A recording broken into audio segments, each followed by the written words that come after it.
Between the two of them. The inside of Coates. Parker gets too heavily involved. And that's Whitehead and Coates.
Of May. Then we hit leapfrog into June. 4th of June, we've got round 4 at Monza, the halfway point of the competition. Round 5 is with Scott Woodwiss again, and really I couldn't think of anyone else better to do Le Mans on 11th of June. 18th of June, the anti-penultimate round is over in Belgium at Spa, and then we go to Zandvoort on the 25th of June and wrap things up in Sepang, which I can't say without sounding like a spring.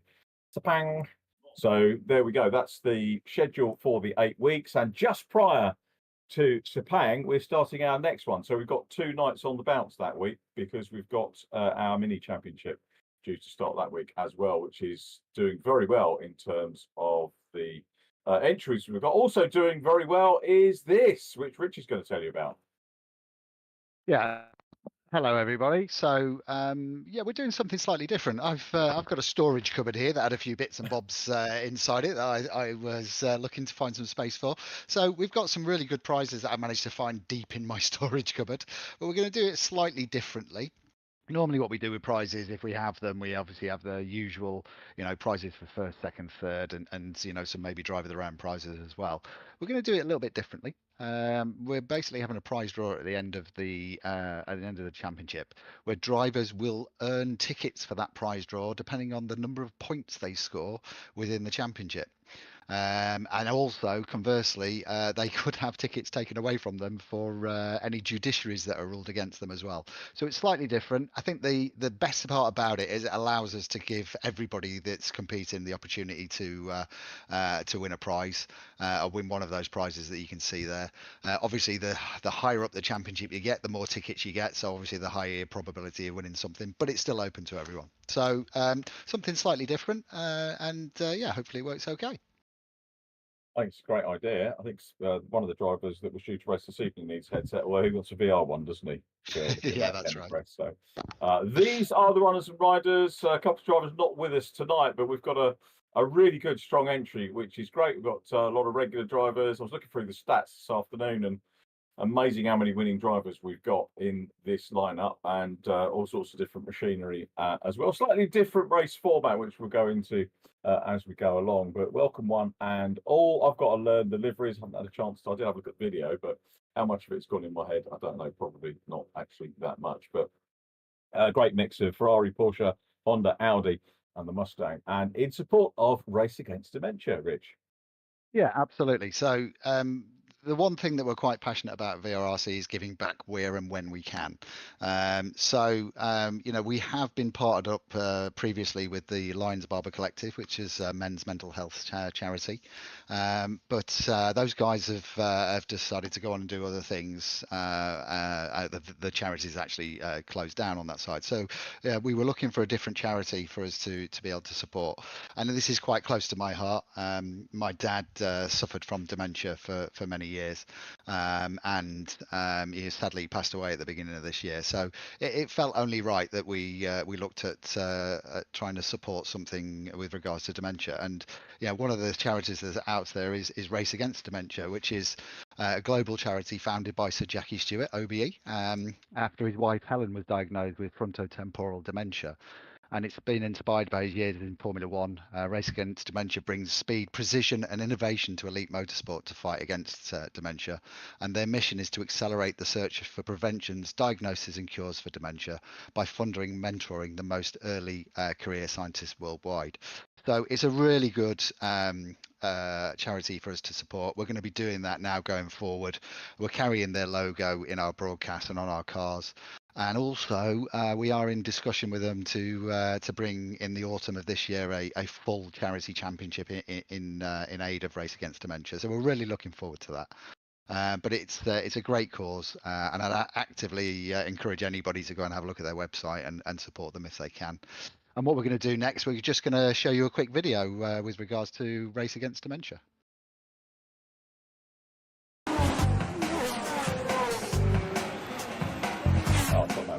I've had a lot of challenges in my life. Did you want to comment on We went through some tough times. We lost a lot of friends. And Helen was always there, supporting me through everything. She was razor sharp, brilliant with that stopwatch. Today, we're facing a new challenge. Helen has been diagnosed with a terrible disease. Dementia is nothing less than a worldwide epidemic. Indeed, 1 in 3 people born today will develop some form of dementia during their lifetime unless we can do something to change that. Whilst there has been important research progress, it clearly is not fast enough. When I was racing, a pit stop might have taken 2 minutes or more. These days, it can be under 2 seconds. Formula One moves fast. The pressure to perform is relentless. High technology, problem solving is what we do every single day. By contrast, medical research can be painfully slow. We bring Formula One technology into the laboratories. We've identified the best research talent in the world to work with the leading Formula One teams for a period of time to learn from their performance-driven culture and to adopt their sense of urgency. I developed drugs from scratch, and I followed the Formula One mindset to treat dementia. We need to find new ways of doing things smarter if we're going to beat this really cruel disease. So I'm hoping with my research to find something that has a tangible benefit. drive towards a real change, which can be translated into clinic, that can make a difference to patients, because that's what we really need. This is not a race that one person is going to win. Science builds on little puzzle pieces that get put together. There has to be a team effort.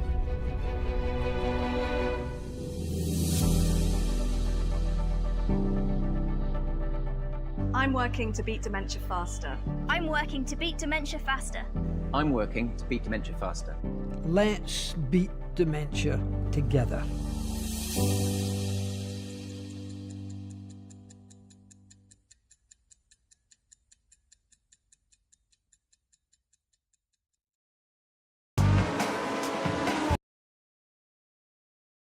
It's a really great cause, and Rich, so sorry for your loss earlier on in the year, mate. Dementia charity is a great cause. My mum lives with dementia and Alzheimer's at the moment, so fully aware of what you went through, family have gone through, and what Sir Jackie is going through as well. So let's make a start on our awareness for that. Round one here at Las Vegas, we're going to go into our hot lap, which Jack Smith recorded for us a few days ago. This is a great circuit, and I think we're going to have a lot of fun. Let's take a look at what Jack did. So one of the key features of the Las Vegas track is a fairly short start-finish straight. There's a little kink just before, left-hand kink before we get to the start line of the final turn. We can probably call it turn 17. Chicane of 14, 15, and 16. But this is the run. You'll see what I mean. Very short run down into the first corner, which really is a hairpin. Turn 1 and 2. In the UK, we probably call them just turn 1. Turn 3, the right-hander we do now brings us onto Coburn Lane, which is turn 4. And then a little bit of a straight as we head down towards the MSG Sphere. And before we get there, though, we've got to do approximately 90-degree right-hander. So, Jack's going to be on the brakes fairly shortly, probably a dab on the brakes, and turn in now. You can see overtaking is going to be an absolute premium on this circuit as we go round. Then it's a nice sweeping left-hander as we head down towards some real tightening up, a little bit of a chicane through 7, through turn 8 now. And then watch turn 9. This is probably the sharpest one of all on the circuit, and Jack gets getting a little bit crossed up there, but collects it all up well, and now heads down Sands Avenue. And we'll go right hand. This is curve 10 or turn 10, the right hander, and then back left for turn 11. And then we get down towards sort of final major corner, I suppose, turn 12, the left hander here. And then start to head, I guess, back towards the start-finish area, and we're going down to the iconic strip, Las Vegas Boulevard, which takes us down towards turn 14. If we were using the chicane there, it'd be 14, 15, 16, but we're pretty much going to be straight on here. The weather here in the UK is about as good as it gets in Las Vegas at the moment, where it's 50 degrees down, but hey, it doesn't matter if we're virtual. Could do some air conditioning in my box. Here we go then through turn 14, a little bit of a kink to deal with. Then we go onto Harmon Avenue, East Harmon Avenue, and pretty much a straight run. Got a little bit of a left-hand kink here on our final bends, go up and take us up over the grid lines and across the stripes, complete a lap in 155.896. And the best lap at the moment, 155.989, because we are well underway in qualifying. We've actually got 2 minutes left on the clock and we've just seen do the hot lap, who is setting the pace at the moment from his brother Oliver Gibson. Chris Blakey is currently running in 3rd place from Scott Bugner, Lee Piercy, and Andy Carroll wrapping up the top 6. Then Paul Laram and Sam Walton. All of those drivers, of course, very capable of, or indeed have histories of race winning, or very capable of taking race wins in the VRRC races that we have enjoyed. It is really great to be back broadcasting after the Touring Car Championship, which we had a few weeks ago, and F4, the F4 Championship as well, which I know everybody enjoyed. And shame not to get involved in that one on the commentary level, as I work on the British F4 Championship. And great news today from Real World F4 is that they are going to be supporting F1 at Silverstone. It really is going like the old days where we used to have a British Formula 3 Championship race at the Grand Prix. This year we've got F4. I think it's a one-off, but it's going to be the first time that FIA F1 races with FIA F2, FIA F3, and FIA F4. So massive I don't like using the word massive news, but that really is, because it's probably going to be a one-off, and it's mega for the drivers that are in British F4. Anyway, that sort of relates to a little bit of pre-VRRC World Endurance League stuff. Jack Smith still on pole from Oliver Gibson. What have we got? 45 seconds on the clock. Yeah, This Lee is the Pearce point- is on a flyer. He's on an Oh, absolute he is. flyer, Lee. Yeah, he's on a flyer. He's 0.8 up at the moment on his fastest time. So really looking forward to seeing this lap finished. Yeah, see what he can do. If I start to write things down, everyone knows it's the pencil of doom. And I have started to do it down, but you probably don't worry too much about writing down Jack Smith and Oliver Gibson 1 and 2, do you? For VRRC stuff, because they are pretty well assured. Having said that, we have had drivers put in late runs before and go in to the lead. So 12 seconds remaining. It is Chris Blakey at the moment in 3rd place. So we'll see whether Could Chris possibly, yeah, this could possibly put Lee up into 2nd place here if he can nail the last corner. Let's see what Lee Pearcey can do.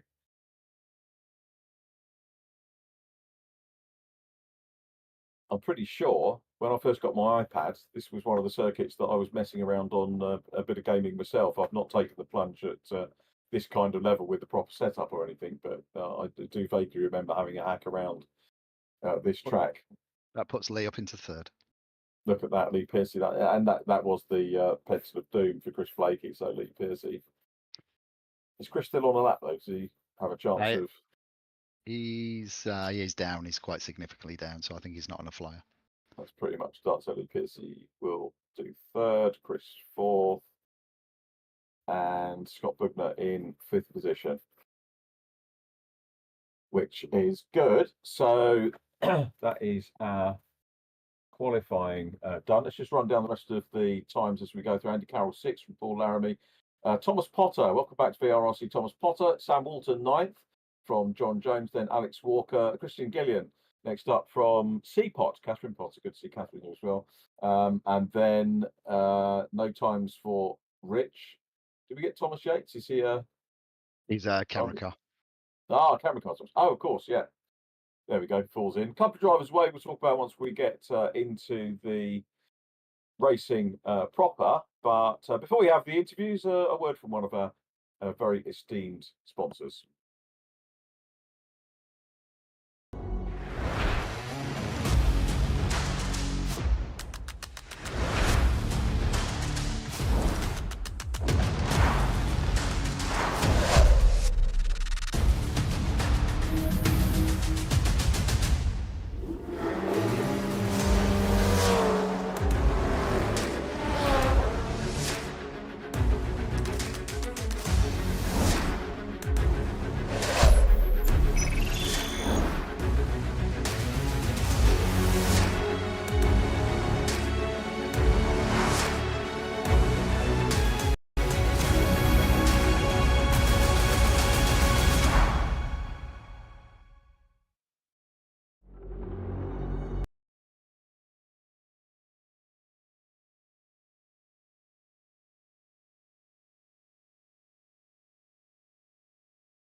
the youngsters haven't yet caught onto the idea of racing, and but boots are cheaper than carts, aren't they? So Yeah, I think that's probably. I'm sure they would jump at the chance. I've done a bit of motorbike stuff, and he's the little one's. He's been on a off-road bike, and he was pretty handy on that. So we soon got rid of that and just got the football boots back out because that was looking like it's going to get expensive. that's pretty good. And do you think they'll get to the same? You said you got to a good level. So what kind of level was it? County league or above that, or? So we a very good. We was in a team that sort of won sort of county cups, Middlesex cups, Nice. and sort of got scouted by a couple of places.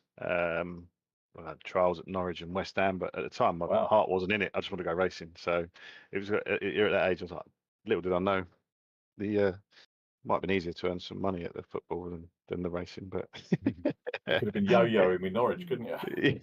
yeah.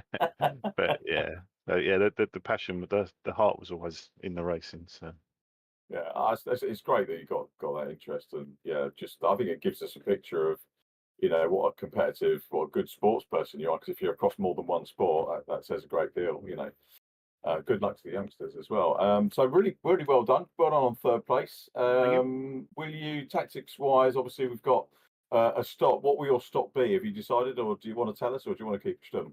no, I think it's looking like we did a practice race last week, and I sort of went for the mid, sort of stop halfway through, same Yeah. compound, and a few other people were a bit sneaky and managed to get the super softs to work in a race setup, but they've since been changed, the compound. So Okay. it's looking like stop halfway through and just run the two sets of soft tires. That's going to be my first bash at it.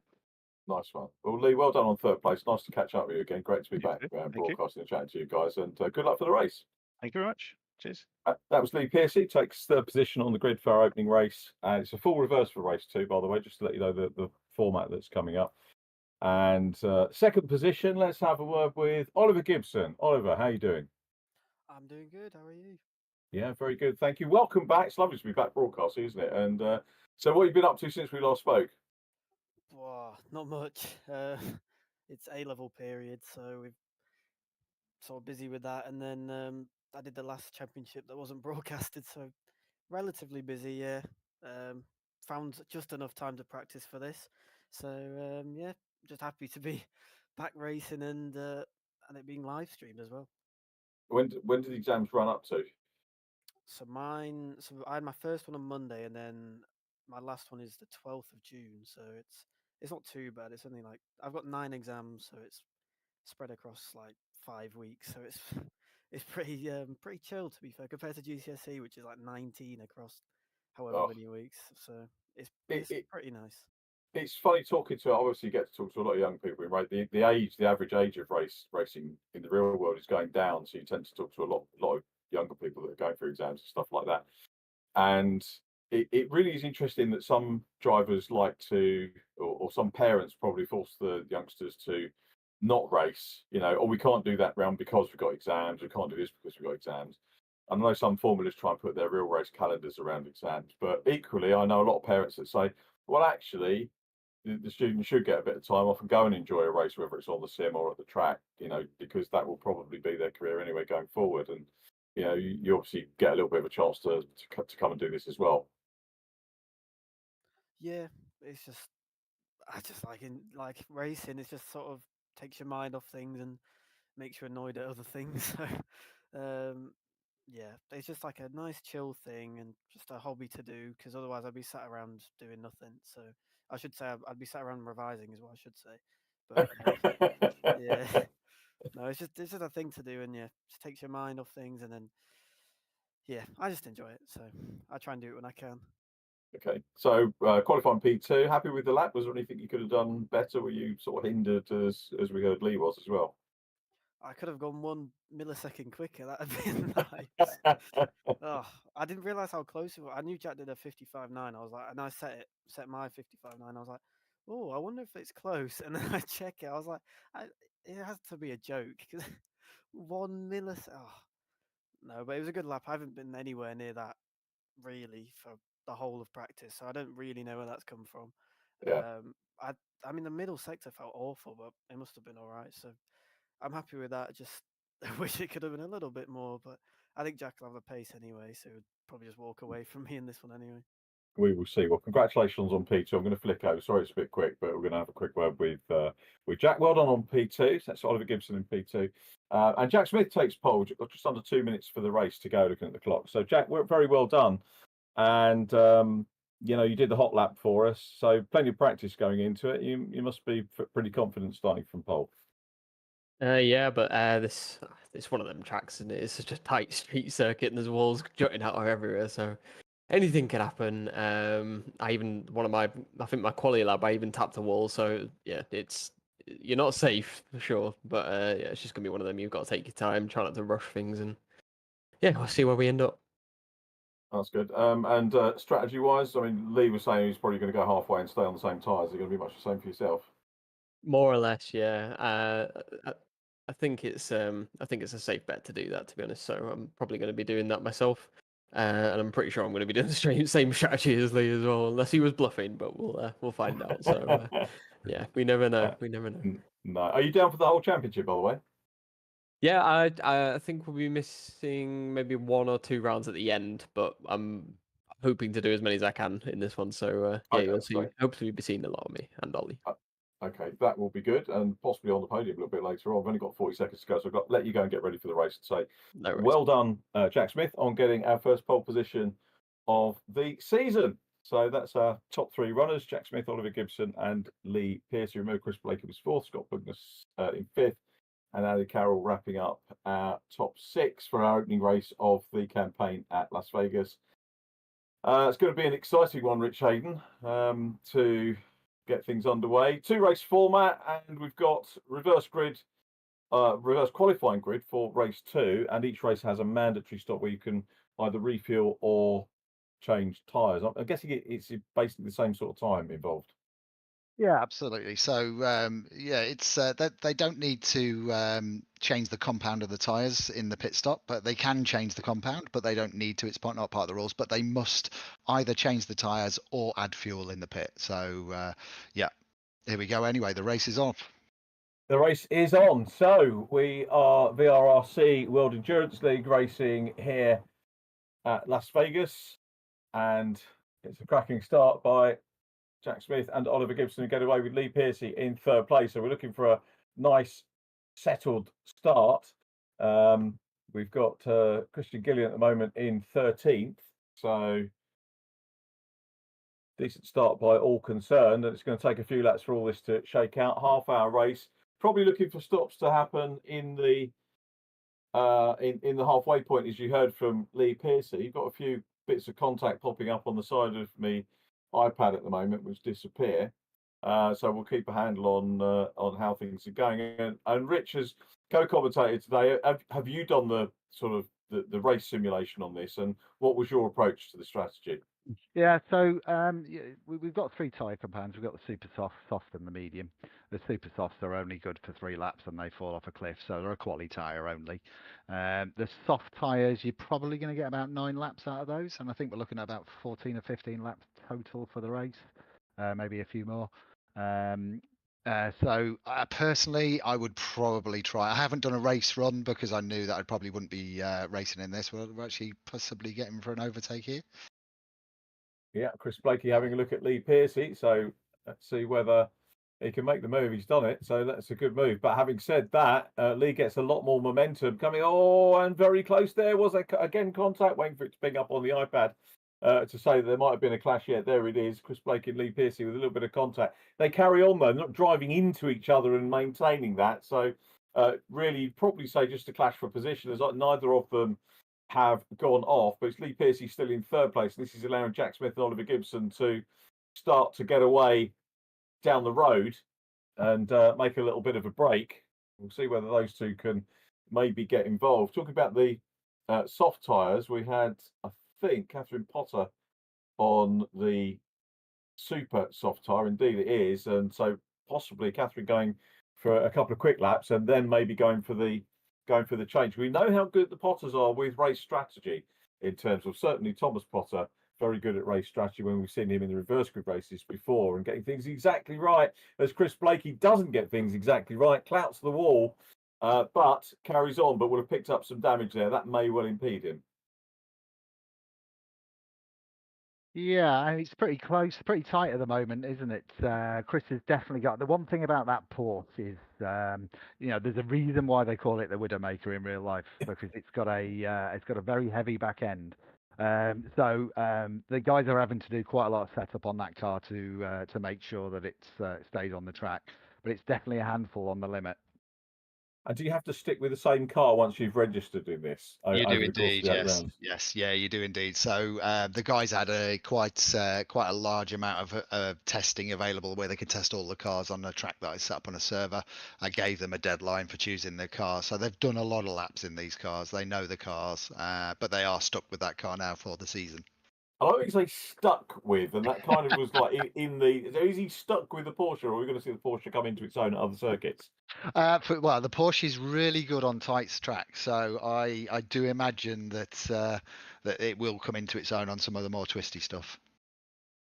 Okay, certainly you could probably count this street circuit as a wee bit on the twisty side. Having said that, there are some quick fast straights as well, so yeah, does seem to have a good mixture. And Chris down in 6th place at the moment, which has allowed Scott Bugner to go up into 5th. Scott actually one of the.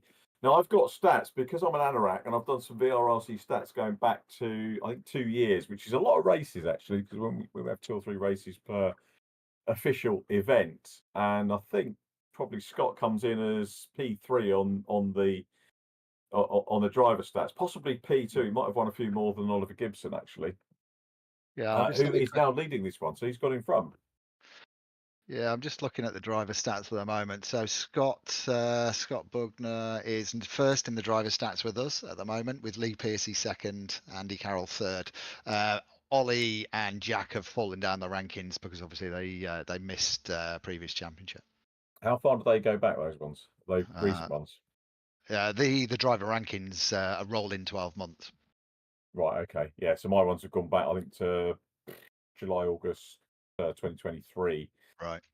So a little bit further, but yeah, your ones are current, so that it reflects the driver's current form. state. Yeah, which correct. is Yeah. But yeah, it's been interesting. See, I missed Oliver's overtake while I was whittering on and looking at paper, so apologies, Oliver Gibson and family, and Jack Smith as well. But it means we've got potentially a little bit of a race on our hands. Jack make a mistake because he's 1.4 seconds down at the moment. Lee Pierce is still there, and on that third and final step on the podium. So as we look at Chris Blakey still trying to work his way through. Paul Laramie doing well in 4th position at the moment. 24 minutes on the clock remaining. So just 5 minutes in to our opening campaign of the season. And yeah, the antithesis of Las Vegas next week, Brands Hatch GP, which is, okay, when I was looking for, I wanted to give a chance for someone else to do some stuff. And I just thought, how relevant, how good is it for Scott Woodwiss, who's going to be commentating with us next week? And I've commentated with Scott many times at Brands Hatch.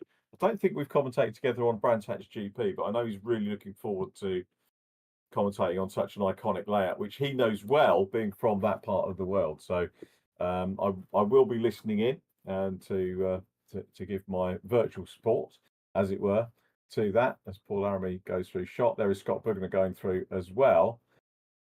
I think I caught a bit of Scott on some real world MG racing a few weeks ago. I can't remember what track it was, but he's been out doing some real world stuff as well. And my club, VRRC, have got an MG. I can never remember, it's Car Club or Owners Club, which one it is. We'll have to get on the podium to have a chat about it, but we've got one coming up in September. So they might be able to do something with us. There is Thomas Potter. And Thomas, who has had his plans for real world racing at the end of the year, pulled from beneath his feet, hasn't he? Because we made quite a lot of capital of the fact that he was going to be racing in the TOCA Junior Championship, which was launched last year, just after the halfway point of last season. And Thomas will go in history as being the only driver to actually announce he was going to do it, because nobody else did. But was going to come in. He's still too young to race in junior formula at the moment in real world, but will obviously have to go and try and find some other form of racing to take part in. So as that has been pulled. They didn't quite manage to get it underway, although it will run next year. The plan is to run the Junior Championship next year, although rather than teams, you might remember Thomas was signed to run with Graves Motorsport at the end of the season, which was the only round that he would have been of age to do at Brands Hatch at the end of the year. But next year, the plan is to still run the Toka Junior Championship, but Dave Beecroft and his team that run and organise the championship will build and run all the cars themselves. I don't think there are plans to be any sort of teams running cars. So if Thomas can sort a deal out with Dave to get on track, he may still do that. But otherwise, maybe looking at racing somewhere else. We'd love to see him in the VRRC Fiesta Championship, by the way, if he gets a chance to do that. And sorry, Rich, cut across you there. I was just going to say, Jack Smith had 3 purple sectors last lap, and he's just set a purple again on their first sector of this lap. So it looks like he's starting to reel in, Oliver. He is, isn't he? Yeah. Last lap was a 156. Oliver's 157. Remember, the pole time was a 155, and the hot lap that we did was a 150. Do they pick really? When the drivers pick the hot lap, do they pick a really good one, or just will anyone do? And I guess most of Jack's are pretty good anyway. Normally, I ask the drivers which if for them to do a hot lap for me, and usually I'll ask Jack if he's available, and if not, I'll go to one of the other drivers. But it's not their request; it's mine. I know I was trying to entice my son to come and race with VRRC, and work and other things have been a bit of an issue. But I know the one thing that got into his head was watching one of the hot laps that Jack did on a previous series, and it actually put him off because Jack is so good.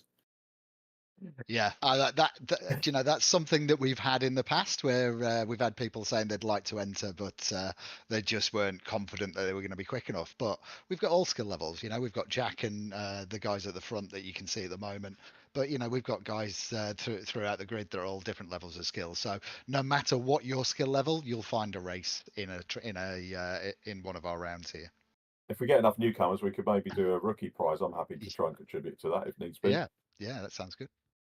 So if you are thinking about coming and having a go, don't worry about experience, because coaching is available as well. These guys are actually very open about what they do and happy to coach. So that's one of the things that VRRC do offer as well. So Andy Carroll getting a little bit of screen freeze here. So apologies if that's my internet possibly losing audio as well. I don't know whether you are. I must admit, I don't keep an eye on the YouTube comments, so apologies for doing that. I've got enough screens to kind of look at and paper to look at is anyway. But Andy Carroll running in the reverse colours to Scott Bugner, having a bit of a lonely time at the moment in P9. Drivers that aren't here, by the way, this weekend. Kenny Press had a VR headset failure, so Kenny, hope you get that sorted and can be back out with us real soon. Lee Morgan, who won a couple of races in F4, unsurprisingly, the former Formula Jedi champion, former Honda Formula Jedi champion, Jack Dickerson, not with us this weekend. And also Daniel Heaps is, I think, working with his apprenticeship. So those guys will be with us at later rounds. Who haven't I mentioned so far? I think only in qualifying, Christian Gillian and John Jones. But I think other than that, we've given a name shout for everybody's involved. And it's not too late to come in and have a go as we get a battle for the lead. It's not too late to challenge for the lead either. And Jack Smith's got his nose back in front of the two cars side by side as they come down the straight towards us. And, well, Rich Hayden called that superbly. It was very much a case of getting back on terms with his brother, and Jack Smith's got back into the lead. So we have had already, if we look at it on paper, pole to potential win looks fairly straightforward, but it has been far from that so far. So lovely stuff from Jack Smith and good clean racing from Oliver as well. Yeah, that was quite a good pass there, wasn't it? You know, I'm going to guess that Oliver realised that was coming and made sure that he didn't hold himself up while Jack was coming through there. But it looked fairly inevitable from the sector times that Jack was putting in. Maybe his tyres just took a little bit longer to come in than Ollie's, but yeah, it was a good pass from Jack. Was absolute cracker, wasn't it? Heading down towards turn 5. And we'll see. Oliver will be there again if there's any problems with the lead car. He will be there to pounce now as they go down through turn 6 and 7. This really is a great track. How long have we got to go? We've got 17 minutes. So the drivers are probably going to be starting to think about whether they want to pit now or later. And you know, one would guess that Oliver might potentially come in sooner rather than later as he's behind. He's not being held up by any stretch of the imagination, but might just want to get his stop done and out of the way. Yeah. The other Similarly thing with is, sorry, I was just going to say Scott Bugner's getting pretty close to Chris Blakey as well, looking at the timing screen. So let's have a look at that if we can there, Steve. yeah, see what Scott Bugner can do. Was the winner of our World Touring Car Championship, Scott Bugner, was runner-up in F4. Prior to that, the BMW M336 Cup was fourth, so a constant star player, as it were, in VRRC. Don't know if he sold any cars as a result of VRRC, so we might have to start that one when we get the podium interviews. We keep banging on about selling cars for Scott, we should, and one be day, getting commission. yeah, probably. Any commission that I do get, I would quite happily give to the Race Against Dementia. So if anyone wants to donate to that, please do. But Scott closing out, as you said, on Chris Blakey. So these guys well used to racing with each other. And looking at it, so just with regards to ballast, Scott's carrying 6 kilograms. Chris is carrying 1. So a little bit of an offset there on the ballast that they're both carrying, but this is a pretty good race. Yeah, I hadn't thought to check out the ballast situation. Normally leave some stats for later rounds. Scott Woodwiss may well find that to be an interesting point. But yeah, here comes Scott Bugner having go. The other Scott dives to the inside. Here is Scott going to get the position. It's a nice long straight to use the momentum that he's got. And we've got the left-hander at the end of the straight, which I beg your pardon, right-hander, wrong straight I was looking at there on my map. And well, Chris Blakey hangs on to 4th position for the moment, but very much notice of intent here. And this is a great little race and well called out by Rich just to spot what's happening. Was that track limits there though? That was more than 2 wheels over the. Have we got track limits here, Rich? Yeah, we do. Yeah, so he probably will get a warning for that. and when are judicials for this? When is it? And what's the process for this? Has it changed or? No, same. So we get a list of driver-to-driver contact after the race from the server. So basically, my data guy can pull out a list of drivers where the contact speed between them is 10 mile an hour or more. That flags it for me to have a look at the replays. I'll do that tomorrow morning. But we've also got the normal process where the drivers can lodge a protest as well if they want to. Excellent. And you used to do it on a Monday. Do you sort of just do it in time after the event?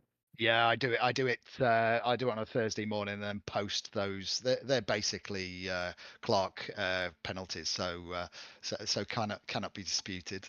Well, they can be, but they don't win.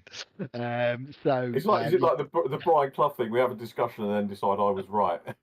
Yeah, something like that. Something like that. Chris Blake into the pits there. He is, yep. So Chris is going to be our first stopper by the look of it. Well, actually, not quite, because Thomas Potter and John Jones are showing us one stop as well on the screen. So Thomas using a little bit of his nous to work out when a good time to do a stop is. He's inside the top 10, Thomas, which is good considering he's had his stop. And going back to judicials, actually, no, we'll save that for another day. It's we obviously just come off the back of a Toka weekend, which there was some drivers happy, some drivers unhappy. And I was commentating on a race early Sunday morning, which went into our edited sort of part, the lunch break part. And there was an incident for the lead in the mini race, and there's no way I could have called it, no way at all. It's an absolutely thankless job as far as I'm concerned, being a clerk. So the penalties that I post on the Thursday. Excuse me, 1 second. Sorry, just cleared my throat. The penalties that I post on the Thursday are clear cut. So when I say that they can't go against it, these are penalties where it's very clear cut, where a driver's driven straight into the back of somebody and taken them off. Anything that is marginal, we normally go to a discussion point on it. So, but those are the fun ones, the discussion points. I'm sure they are. Right, so back to the race. Scott Bugner, the race leader. We're on board with Scott at the moment. He hasn't had his stop yet. The top of the drivers that have stopped, you won't be surprised to learn, is Jack Smith from Oliver Gibson, currently running in 3rd and 4th positions. But a great opportunity here for Scott Bugner to lead in this one. As I say, championship under his belt from the World Touring Cars, which was the championship before last, and runner-up in F4. And you know, when I see some of the names that you kind of equate, or I get to equate with VRRC as being more sports cars and tin tops. So it was actually quite odd seeing drivers, you know, real world drivers like Chris Blakey and Scott Bugner racing in single seaters. It's quite nice and refreshing to see, and must have been quite a challenge for them. Yeah, it's you know it was a request. We don't normally do Formula Championships here because you know as you said the preferred route or cars for everybody is tin tops. You know, either touring cars or you know Clios or something or GT's cars. So that's the preferred option for the guys. But we had a request through to do an F4 championship, so we gave it a go. It was probably not as successful as the usual championships that we run with tin tops, but it was worth doing, and everybody enjoyed it, which was the main thing. Yeah, it's good fun. Actually, we were talking about doing another one, weren't we, for another Yes. formula, which may or may not come up. I haven't had a chance Yeah. to talk that one through yet, but Yeah, that should be a lot of fun if we get to do that. yeah, I'm trying to set up a dinner with the guy that runs that at the moment. So I think Okay. food has to be involved in any negotiations. To be perfectly honest. Food and the odd glass of wine as well. Very civilized way Yeah, of doing very. business. I'm sure that's the way it's been done in motorsport for a while. Jack Smith back in control of the lead of the race from Oliver Gibson. Andy Carroll 3rd, but yet to stop. Lee Pearcey is 4th. So pretty much the stops playing out, Rich, as the race started, really, with first 3 sort of being maintained, and that's really good driving from all of our top 3. Yeah, absolutely, and it's quite interesting seeing Andy Carroll. He started on the medium tyres, and he's now 6 seconds behind second place. But obviously, he's still got a pit stop to make. But the one thing that we really do need to keep an eye on is Andy Carroll going in and being very strong at the end of the race on a set of softs that are not done many laps. Cat Potter's done 2 stops and is on super soft. So that's quite surprising, but she's obviously just trying to work out. And I'm guessing Kat might be just trying to improve lap times and stuff like that, and gauge how well she's doing. Yeah, quite possibly. I mean, like as I said, the super softs are good for 3 laps, and they literally on the 4th lap the tyres fall off a cliff. So the fact that she's managing to get round on a set of super softs with 2 pit stops is quite impressive, really. When we've got 9.5 minutes left of the race to go. Can we use those for qualifying? Sorry, say that again. Could you use super softs for qualifying? Yes, yeah, they're mainly a quali tyre. Oh, yeah. Just seeing Chris Blakey into the wall there. Whoa, so we're back with the Blakey Bugner, the battle going on here, and Scott gets that much closer, but not quite close enough to be able to affect the pass. But have we got a damaged car from Chris Blakey? Here comes Scott Bugner now, moves across, and he's going to try and make the pass. Has he got the momentum to be able to do this? Yes, he has. He goes through. So Scott Bugner up into 5th position now. He's got a lot of work to do to try and close down on Lee Pearcey in P4. But Chris Blakey's not going to be very happy, is he? He's been clouting the Porsche left, right and centre. Actually, that's a little bit dramatic saying that. He has had a couple of clouts in it. So it's all part of the experience. And, of course, he will come back again in race 2. But it's qualifying, not finishing position, that determines the reverse grid for race 2. This is a view from Chris and Scott pretty much getting away now.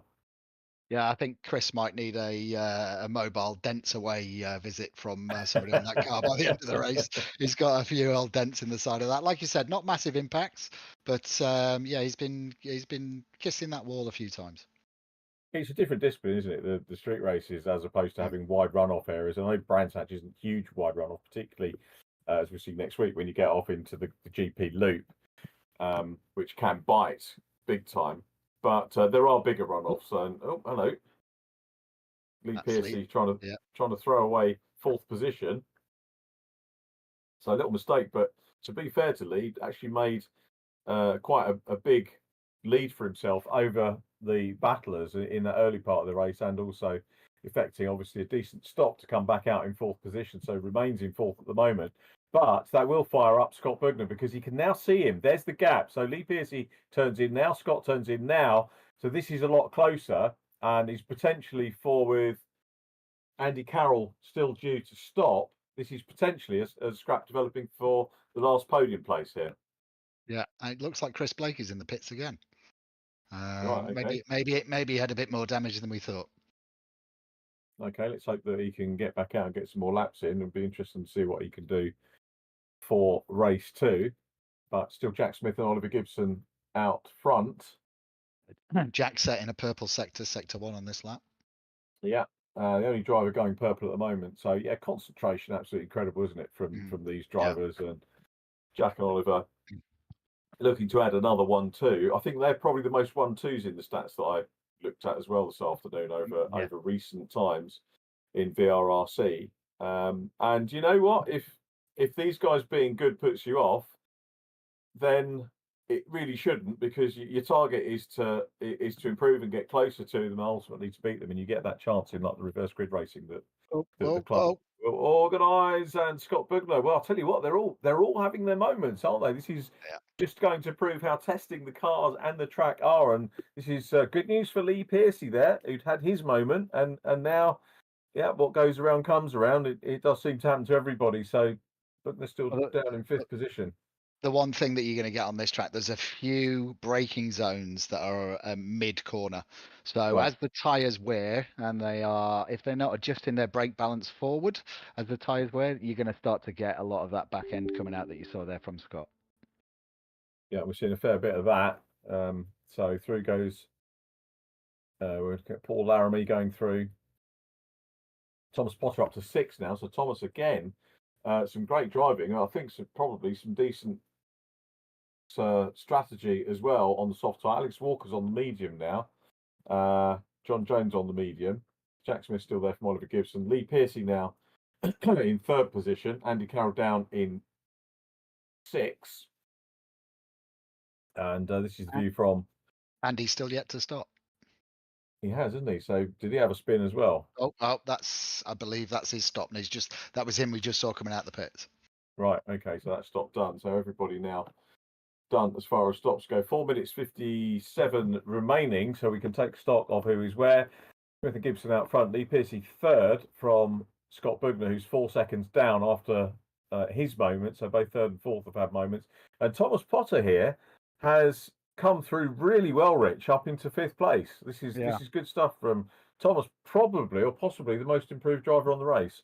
Yeah, considering he started on the back of the grid. Sorry, something I've just noticed. Andy Carroll's come out of the pits on super softs. So he has he's made his mediums last to 3 laps left of the race, which is how long the super softs last. We need to keep an eye on Andy Carroll because he is going to be flying. And he's chasing the car on screen at the moment, Paul Laramie. And now, am I getting this colour wrong? Is it lime green and brown, or is it a red? It's a red. It is a red, because if it's lime green and brown, it'd be a chocolate lime, which is one of my favourite confections. But true, yeah, very true. But yeah, it depends on the colouring of the screen. It means my wife's got to adjust the colour on the screen. Paul calls it red. I call it burgundy. He's a burgundy. I can see it now. Yeah, I definitely need the colour adjusting on my screen, which my missus does. Never let my missus go to your house, because she'll be on your television adjusting the colour. She does it everywhere she goes. So Paul Laramie being chased then by Andy Carroll. I nearly said Adam Carroll, the F3 driver that used to commentate on. You do that every championship, don't you? I do, yeah. Old habits die hard. He was a good peddler, was Adam Carroll. Shame we can't get him along to do something with us. But Andy busy closing in at the moment. This is Paul Laramie's view with Alex Walker up ahead in his Ferrari. So let's see whether Paul can close down. So yeah, there is a potential here if Andy Carroll's tyres are working well.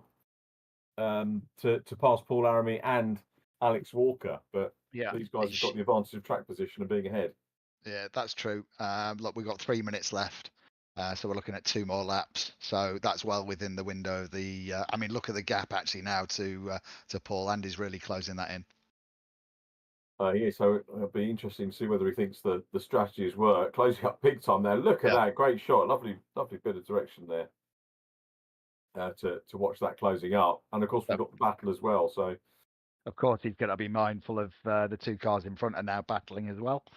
So it's going to be tough. But look how quickly he's closing up with that extra grip. Paul Laramie had a little bit of a wiggle there and loses a wee bit of ground on Alex Walker. These three some 10 seconds shy of Thomas Potter in P5 at the moment. It's just Catherine down in 13th, but enjoying her race with Sam Walton up ahead of her at the moment as well. See whether Andy Carroll can make the pass. It's not the easiest track to do it on, but with the super soft should, with the straights, give him a little bit of an advantage here and there. But at the moment, not close enough for Richard to do anything. Yeah, I was hoping that he'd get a better launch off that corner on before the straight, but it looks like he was a little bit more tentative than he probably could have been. But let's see how he gets on through this corner. Got Thomas Potter departing from end of straight track cam. So things closing up. So yeah, the soft tyres, super soft tyres working well, but not well enough to be able to force home an advantage with only 1:24 on the clock. It looks like we might be having a repeat of our podium, qualifying podium interviews at the moment, with Piercy, Gibson and Smith holding their respective places. And they'll be pleased with that, but things getting closer between these threes. So it could well change in the remaining 60 seconds of this race, and indeed it does. Oof. Oh, that was a huge one. Yeah. Yeah. It would be just Andy Carroll's luck as well to be collected by that, but he managed to avoid it. So well done, Andy.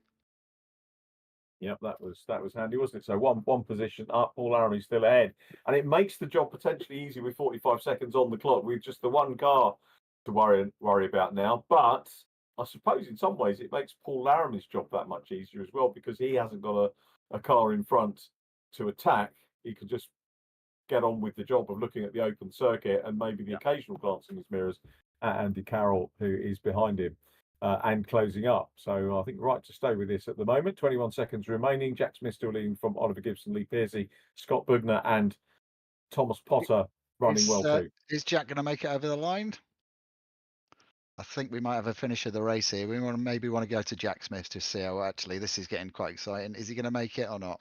There he is, coming up towards the line. Oh, and he's made it. We'll take the checker. Well done. Well, no, it's another lap. 1 second. Okay. He made it 1 second to go. He needed to back off, didn't he, to get the checker? Yeah. He should have done, yeah. I think Andy Carroll might have wished he'd done, because Andy's tyres are going to be falling off a cliff any second. They could well be. Many a club would put the checker out. Oh, sod it, there's only 2 seconds on the clock. Let's put the checker out and get another race in. Many do that, which is a bit of a pity here as Carroll now looks to the outside run. So he's having a good go at Paul Laramie, but Paul really defending well there. Lovely bit of defence from Paul Laramie. Isn't going to give up the place without a fight. That is what we want to see. And this is for 6th position. Could be very valuable points as we get to the end of the campaign. And great racing from the pair. And you can see how much he's lost now as they go onto their last lap. Jack Smith's still there. Oliver Gibson in P2. 5 seconds adrift, but a really handy P2 for him. Lee Piercy still in 3rd. Scott Bugner in 4th from Thomas Potter. And this has been an interesting opening half hour. The reverse grid is going to be interesting for sure as well. And I think the opening lap's going to see a mixture of probably bravado and probably some just take it easy and see what we can do in the early laps. But that's to come. And also to come is Jack Smith taking the first checkered flag of the campaign. And you'd be silly to think that he was going to do anything rash on this last lap. Because he's on his own, he'll be just concentrating through the last couple of turns and thinking about that first victory. And flipping it, I've got to do another interview with Richard John Neal, which was a bit of a pain. But it's great if you're a winner, I suppose. Here we come then. So very, very nearly there. Top 3 as they were in qualifying, but it's been far from an uninteresting race, to be honest. As he crosses the line, takes the flag. Well done to Jack Smith, our first winner of the Virtual Reality Racing Club World Endurance League 2025, takes the win. Oliver Gibson in P2. Lee Piercy will pick up a 3rd position. So Ferrari 1, 2, 3, and a good result for Lee. How he juggles all the things that he said he does in the chat that we had on the qualifying podium with football and gymnastics and everything else, goodness only knows, but a remarkable performance to take that third position. Scott Bugler will come home in 5th. There is Scott, passes the grid lines, takes the flag in 4th place, and then it's the burgundy lime rather than chocolate lime of Paul Laramie who come across the line in 5th position. I think I've invented a new confection there. So Paul Laramie in 5th from Andy Carroll, who couldn't get past in the end, and Thomas Potter down in 7th. Interesting race from Thomas. I think he's going to be one to watch in the reverse. The finishers completed by Alex Walker, Christian Gillian, Chris Blakey, Sam Walton, John Jones, and Catherine Potter in 13th. Catherine will, of course, start from pole position in race 2. So they are your positions. Let's have a quick break and we'll have a word with our 3 podium finishers.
Our first podium interviews, and a little bit of deja vu, I've got to say, from qualifying. But as I say, a far from boring race and good stuff. Very well done. Lee Piercy, 3rd position. We saw the tail end of a spin where it was Scott Bugler closed right up on you, and then Scott had his moment. Tell us about your gyration or half gyration. What happened? To be fair, I got to a point and I thought, right, I can't catch the guys in front. Let's just nothing silly.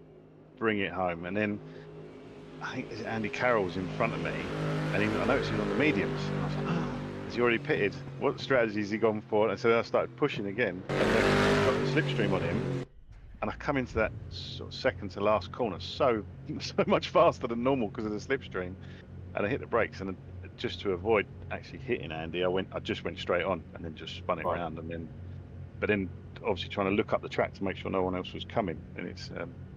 Yeah, so and I overshot my pit box and my pit stop as well. So yeah, I thought I might have been able to give Ollie a little run, a couple of little mistakes in the first lap, and then overshooting the pit box kind of killed that. So other than that, decent race though, and obviously the challenge from Scott didn't actually come, did it? Because of the because he had a moment as well. Did you catch that in your mirrors or? No, I could see. I looked at his lap times. I thought, I've got. I'm quite a bit quicker than him, and then I noticed did he start on the mediums? I'm not sure. And I was like, oh, maybe he has got some pace, so I better push on again. So, but yeah, in the end, it was just trying not to go too silly and make a mistake. So, yeah, sort of just managed it at the end, but yeah, a little bit frustrated, but still happy with that. The fact that I could keep Jack and Ollie in up until the pit stops in my sights was. Has pleased me because normally they just drive away from me, so quite pleased with that.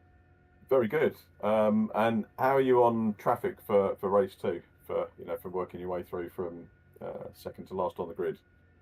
I have no idea. The only time I've been up behind a car was Andy just then, and I went straight on. So it doesn't bode well.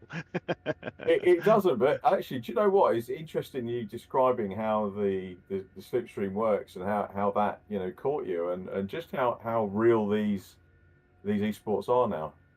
That back straight, honestly, the picking out your braking marker at we're getting on some serious speed down there, and if you a couple of yards too late, you do miss the corner. It's just and obviously you can't run wide because you hit the wall. So yeah, so the reward for trying to nick an extra couple of yards on the brakes kind of is not worth the risk.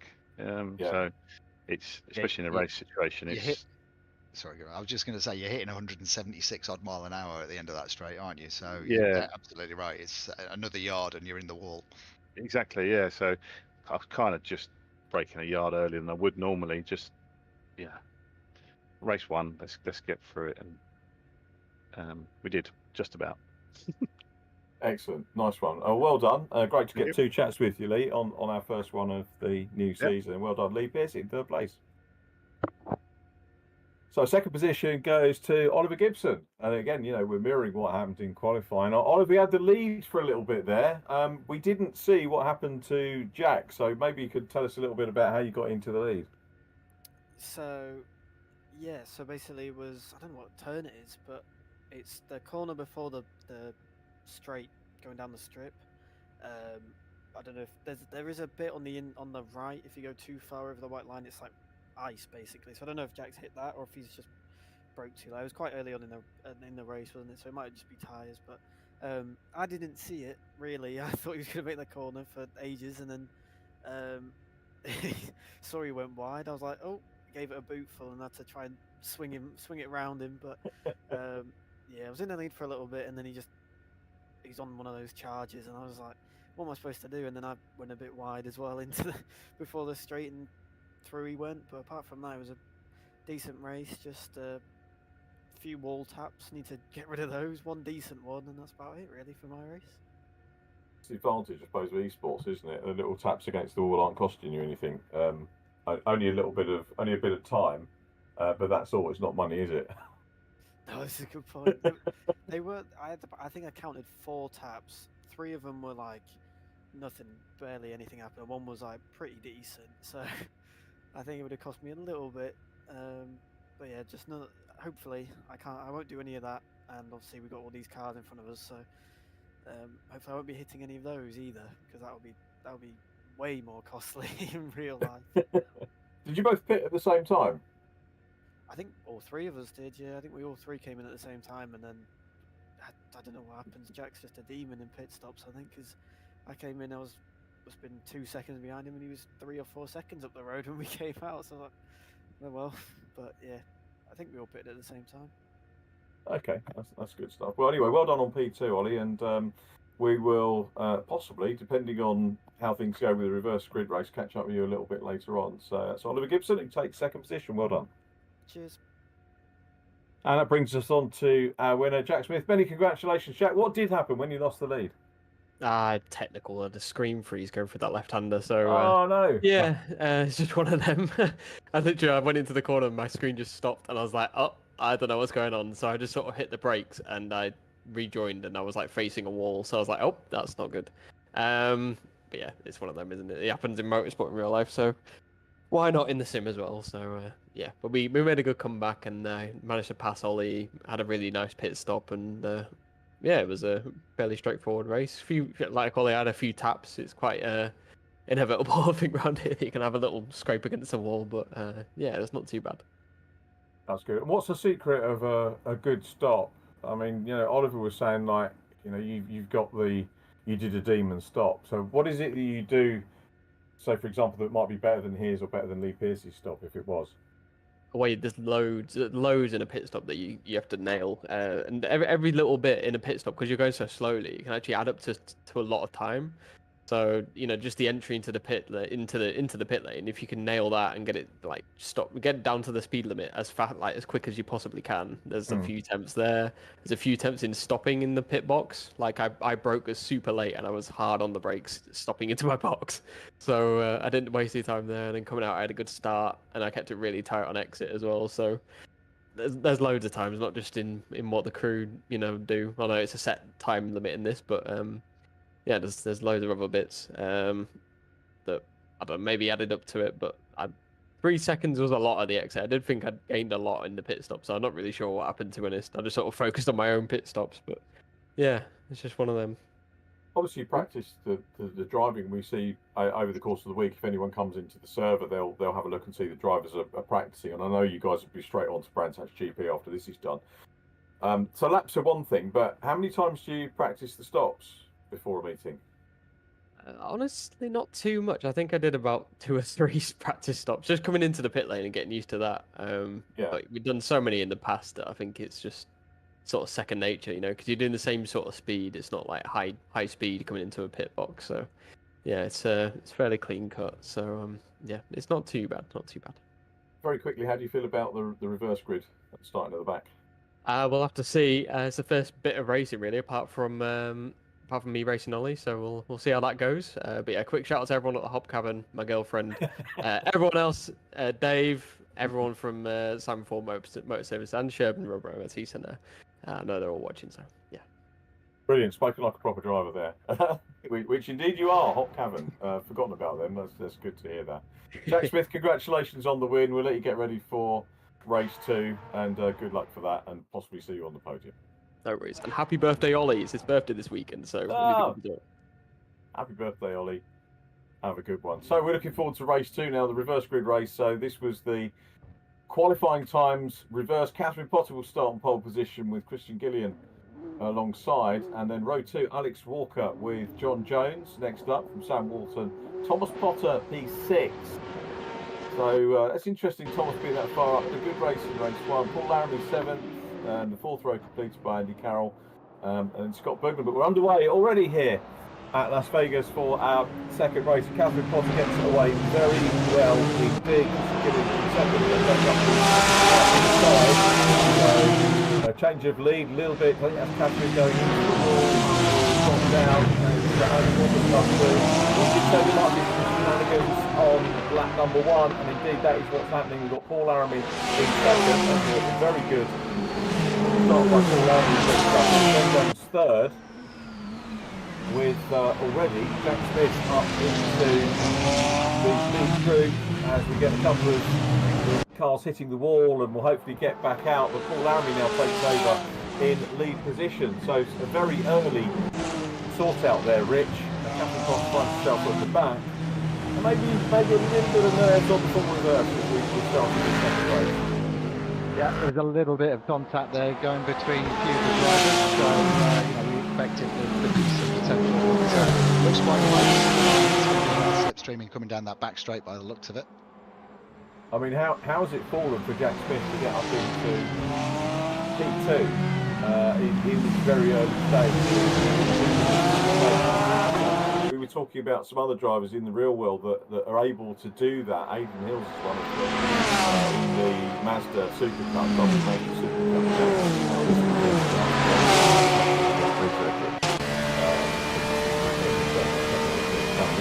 And Jack Smith now has got the lead, so very much on the hill of Aidan Hill to do that. Aidan did it on one of our the qualifying, working, came up, started at the back of the grid, qualified in a like 25 car cart field into 4th place on lap 1, which is incredible. Jack Smith has done exactly the same thing here, and now leads all round. Granted, with the contact, it has to fall your way a little bit. There's a huge amount of driver skill involved, but bad luck can catch you out. Therefore, good luck can help you part, as it were. So Jack Smith, Paul Laramie in 3rd, Scott Bugner in 4th, and Oliver Gibson in 5th from Thomas Potter. Another clout on the wall there, which was Andy Carroll, I think, dropping down the order. So hard line to Andy, but that wasn't what I expected. We knew Jack was going to make some positions up, but the lead on the first couple of laps, wow. Yeah. So it's as you said, there is a certain amount of luck with drivers coming through, but the drivers that have got good racecraft can potentially look at it and make the most of it. So well done to Jack for making his way through that. Yeah, I'm going to have to, if I can, I think it might happen on the mini track. The Meron Motorsport guy to have a chat with some of our sim drivers who haven't had the opportunity to go certain races and see whether we can get some of our top drivers in with a chance of at least testing something and getting out on track, because I know Meron Motorsport are looking to try and move people forward in motor racing, hopefully represent some of the talent that we have in the VRRC. So let's hope we can make that connection a little bit later on in the season.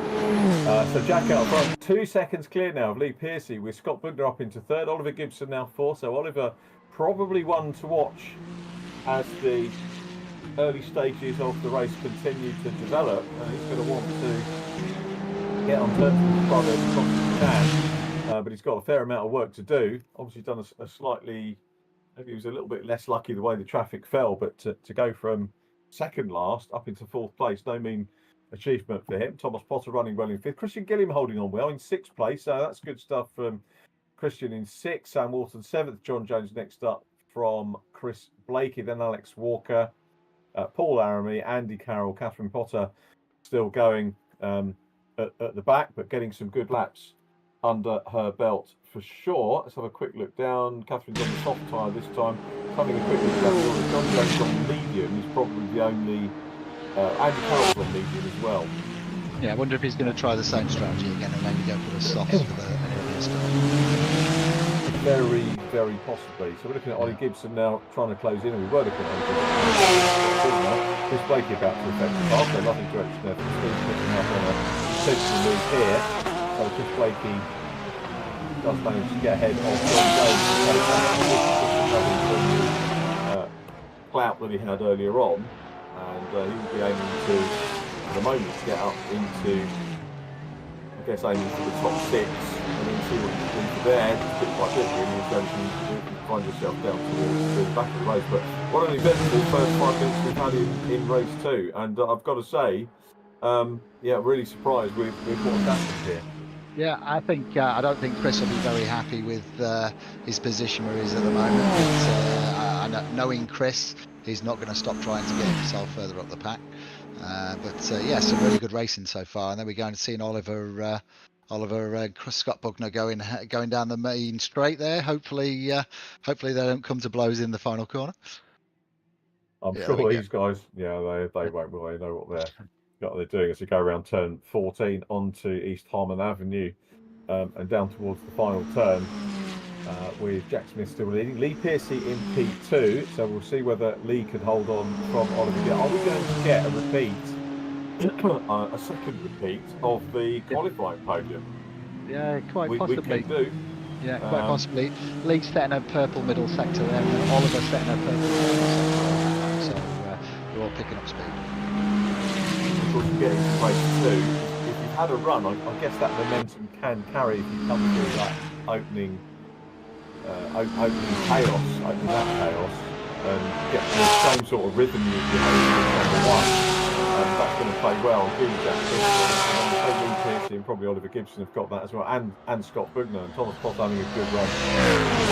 All of them on the top 5. All of them effectively doing their stops around about the halfway point. That's what we'll have to look at. And some of the racing is brilliant. So nice to hear the battle for 6th position to see what Sam can do. Yeah, Christian in the solo Mustang in this championship. So everything else being either a Ferrari, a Porsche, or a Honda, and Christian going with bravery and putting Mustang on the track. So yeah, fair play to him. I think we're going to have a chat to him about that at some point during the series. Maybe with a shout out, but you never know, might make it up onto the podium outright if the Mustang finds a track that suits, runs wide there. That's a really good battle between these pair. And you can see that Chris Blakey is closing in as well. The yellow and black Porsche, Chris Blakey closing in, currently in 8th place, so 3-way scrap. And this changes the potential. Chris now on the back end of Sam, who will probably want to defend a little bit. I'm surely rubbed the wall there. Was very, very close indeed. So might be scraping the side of that yellow and black Porsche again as he looks to try and effect the pass and get up into 7th position. The trio come back towards us. And it's Sam Walton that goes through, Blakey through as well. And Blakey contact. Chris Blakey spins around.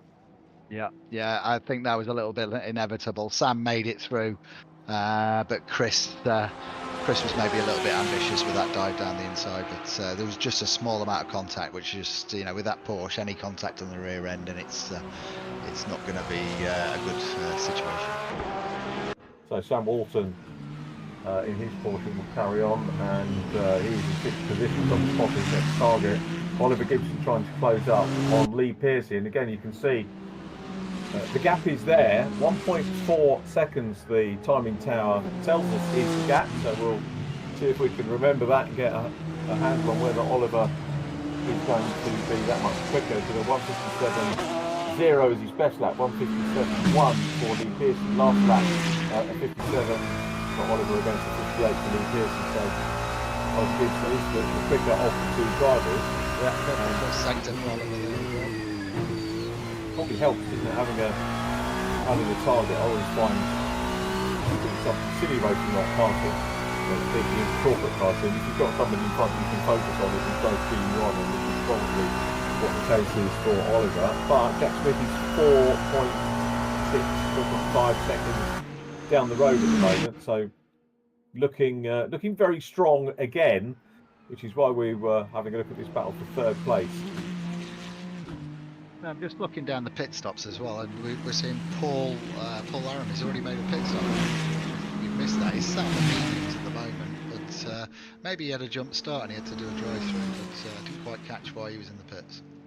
No, that is an early one, isn't it? The other's not quite there yet. We've got around about 5 minutes before we expect to see the start of the stops going. The gap between Piercy and Gibson will become apparent in a minute. 1.7. I'll tell you what, Lee Piercy on his lap can hold his own here in P2, so that will probably be his aim. It might come down to the stops ultimately. Oliver Gibson will definitely try and close in, and we know he's capable of closing in.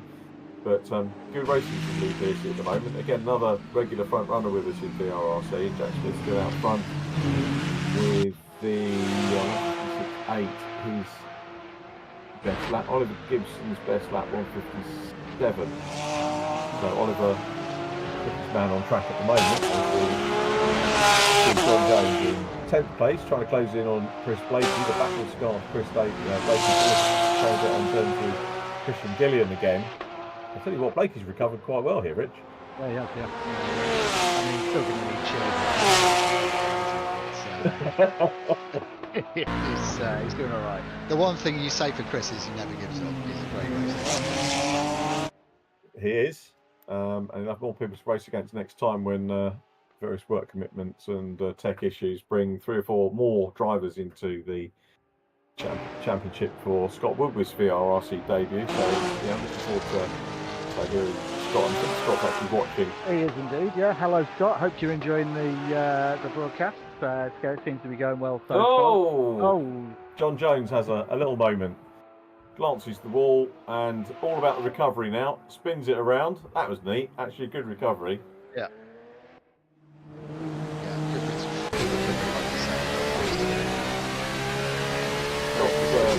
Commentary on European Carrera Cup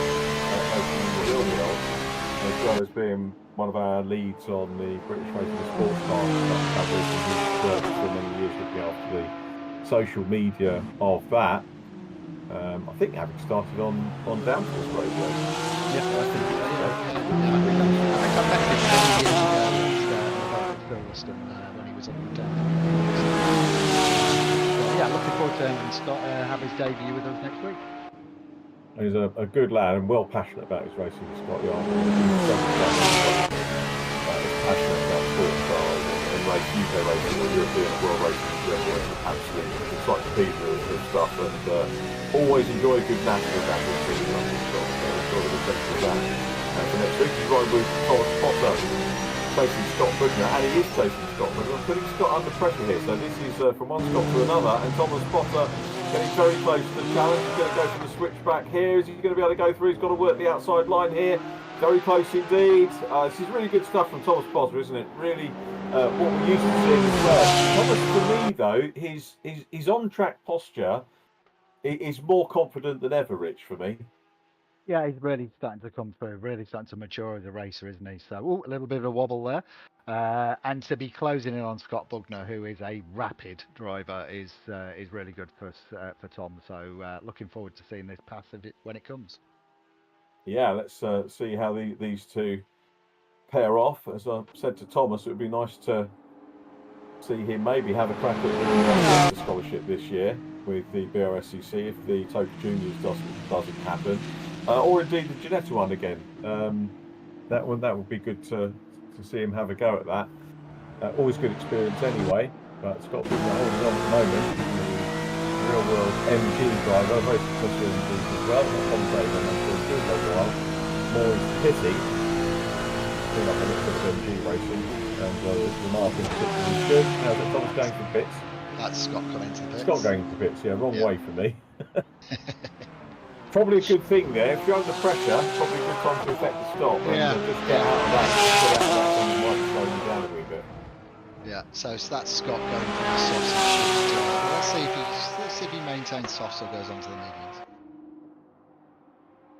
Down to 5th at the moment. Thomas Potter then will stay in 4th position. Quick check on the timing tower, and it's still Jack Smith and Lee Pearcey in P2. I think it's Jack down to 2nd now. The battle between 2nd and 3rd place. Alex Walker and Sam Walton still enjoying their Sam. scrap, but not for long. He's just got a tank slapper on the old Widow. Yeah, that's a shame for Sam Walton, but we'll carry on. So Alex Walker here looking pretty handy in 5. Yeah, absolutely. Still, so we're halfway through now, so I think we should start to see a few pit stops coming through in the next lap or two. Interesting. Where's Andy Carroll? What's he on at the moment? So Andy Carroll's on softs down in 12th place with a pit stop showing. Yeah, that might come back into play. So certainly an earlier stop than we had earlier on. How many's Catherine done? Catherine's retired. She's got some it's a shame. Yeah, she's got some tech issues. She's just sent me a message saying her PC's freezing, so unfortunately she's had to retire. Okay, hard lines, Catherine. Look forward to seeing you coming back next week at Brands GP. So Oliver Gibson, as you can see now, the gap is that much closer, but not quite close enough to have a stab as Lee Pearcey comes into pit lane for his stop, and that will give Oliver Gibson no target on track now that he can see, but it will give him open track for a lap or so. And that could go one of two ways. He's either going to really enjoy the open track and put in a qualifying lap, which he was probably doing, to be fair, to try and close in on Lee Pearcey in the first place, or without the target, he might not have the practice, but knowing Oliver the way we do, he probably has got the focus. Jack Smith in as well, and drops to 3rd, so not pitting on the same lap this time, slightly different strategies for everybody. Yeah, and also, as you know, following a car, you can get into a rut, can't you? So if that opens up in front of you, I think you will probably see Oliver put a better lap time in now.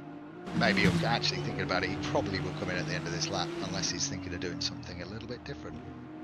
Yeah, I think you're right. It wasn't quite close enough to Lee Pearcey to get the toe, and had he got that, maybe that was Lee's strategy, come in and break the opportunity for Oliver to get into the toe and start to close him down, because the toe. These cars punch a big hole in the air, so once you get in behind a car, you can really gain some time. That's what we want to think about. So we'll see Oliver Gibson. Lee Pearcey has executed his stop, and he is 3rd stop in 4th place from Thomas Potter. I'd be interested to see where they are relative to each other on track. Here is Thomas Potter. So where is Scott? Out of shot at the moment, so it looks like a slightly better Scott 2 seconds. So yeah, Scott's done that. Again, interesting to hear what Jack Smith was saying about the stops. Only practiced them 2 or 3 times, but was that much more efficient? Got in 3 seconds. Yeah, and it's all in about how much fuel you start with the race in, how much fuel you're putting in during the pit stop. The tyres, obviously, if you're changing the tyres, that's a fixed amount of time. But depending on the amount of fuel you're putting in, obviously takes longer for the more fuel they're putting in. So it's quite a good balance, depending on whether you fuel the car up and add a minimal amount of fuel during the pit. But obviously you stuffer to start with because the car's slightly heavier. We can see obviously the tyres what they're running, but we can't have any inkling as to how much fuel they're starting with, do we? Yeah, no, exactly, yeah. So it's quite interesting to see if car. I mean, when I do it, I normally fuel the car up, so minimal amount of fuel during the pit stop, so it minimises the pit stop time. But it depends on the driver. They might go 50-50 on the fuel load, and and fill it back up when they pit. Interestingly, Oliver's just come out of the pits behind Lee Pearcey. Oh, he has, hasn't he? Yeah, he won't be too happy about that, will he? So he's It's about the same, isn't it? Actually, I was going to say, oh, you will be. It's about the same gap that they had before they went in, isn't it? So he's getting into that slipstream. So this is one of the rare cases that you get where the pit stops haven't messed up the battle particularly. So Jack Smith's still out front, Lee Pissy, P2. We're pretty much where we were before the stops started, if you can have such a thing. Yeah. With Scott Bugner before Thomas Potter in fifth, so the stops really haven't changed anything. Potter to Bugner 2.2 now, so We're looking at stoppers. Chris Blake is catching up to Alex Walker. There's quite a small gap there between them, so it looks like there may be a pass for that. Okay, that's one we need to perhaps keep our eye on. Chris has done plenty of passing, effective passing over the course of the evening, and entertained us quite royally so far. Let's see what he can do about Alex Walker, though. So Walker in P6, trying to close in on Thomas Potter. Quite a way down, that's not going to happen. Just about to make the pass. And gets it done. Brilliant. Oh, well done, Chris, up into 6th place now. But yeah, quite a long way behind Thomas Potter and no stops to do. So that's, unless there's a drama for Thomas Potter, then that is pretty much going to be game over. Everybody in the top 6 on the soft tyre, Alex Walker on mediums. Hence, I suppose that may be making the pass a little bit more straightforward there for Chris Blakey. Christian Gillian's on soft. Paul Laramie on medium. Completed by Andy Carroll. Is going to be frustrated, I think, disappointed with today, Andy Carroll down in tech. Yeah, I think he'll probably be a little bit disappointed with that himself. He was pretty much up there. I think he was, 4th or 5th in the practice time, so he was setting some decent times. But I know Andy, and he likes to mix his strategies a little bit. Happy with the strategy he had on this time. I don't know whether he's had an issue. I guess I'll speak to him after the race and see what happened. But I know he won't be happy with that at the moment. But looking at it, what's he got? He's got 19 seconds. He's on the front. Potentially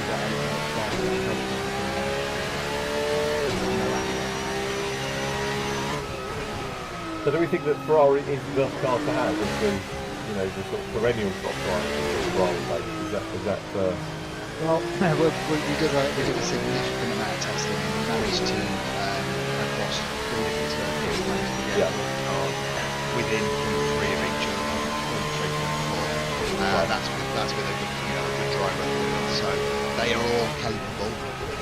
The one thing I will say is you have a huge amount of adjustment in the setup of the car as you have on the real GT3 cars, so there's time to be had in the setup. So if you've got the time to play the setup, I think we'll also see that some of the cars will improve some of the other tracks as well. I know that Honda was pretty rapid at some of the test tracks that we put it at as well, so I expect that to see that coming through. But the Porsche again was also pretty rapid as well on a few of the tracks, so I think it's just maybe a track specific thing here. Obviously Jack Smith is, as we know, pretty rapid in anything that he drives, and the same for Oliver as well. So I wouldn't be too drawn into the fact that central pass.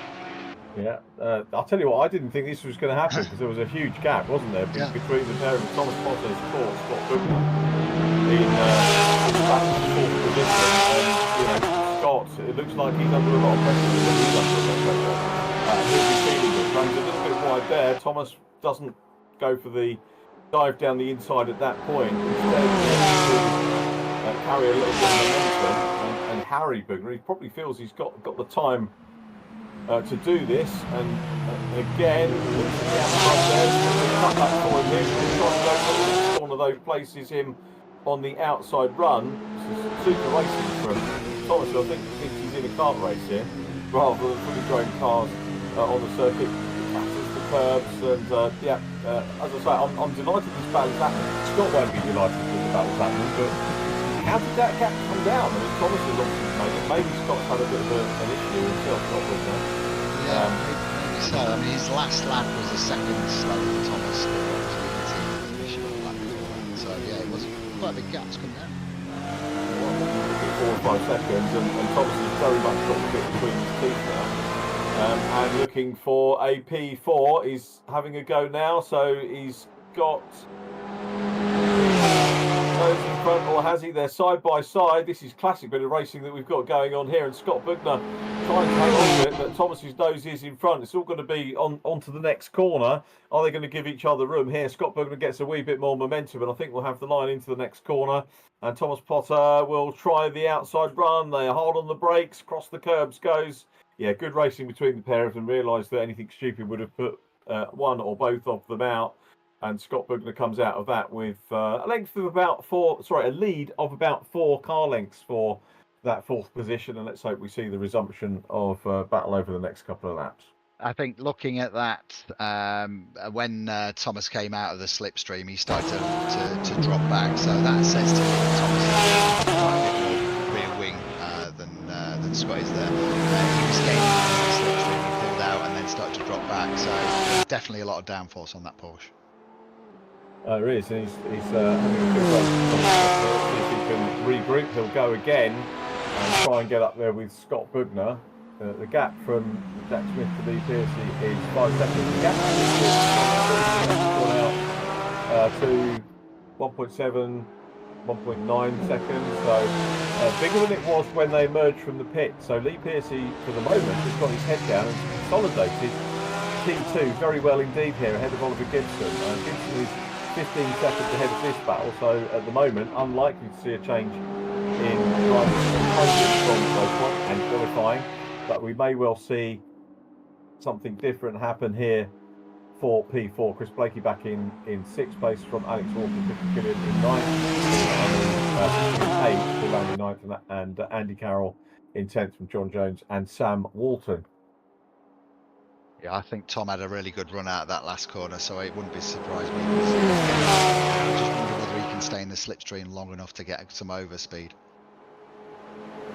He can do it. Obviously, Scott is a good overtaker, a good driver at getting his elbows out to defend as well. Interestingly, we've seen 2 really good clean races between the pair now, and Thomas Potter has a look, and well, Scott Bugner was on the outside line. I thought Thomas was maybe going to back out. There wasn't a lunge by any stretch of the imagination, but Thomas up into P4. Scott, I think, has got going again. He's 28-second gap between himself and Chris Blakey, but how damaged is that car going to be, I wonder? Yeah, we've got 3.5 minutes left in the pit round, so hopefully he's going to manage to do that.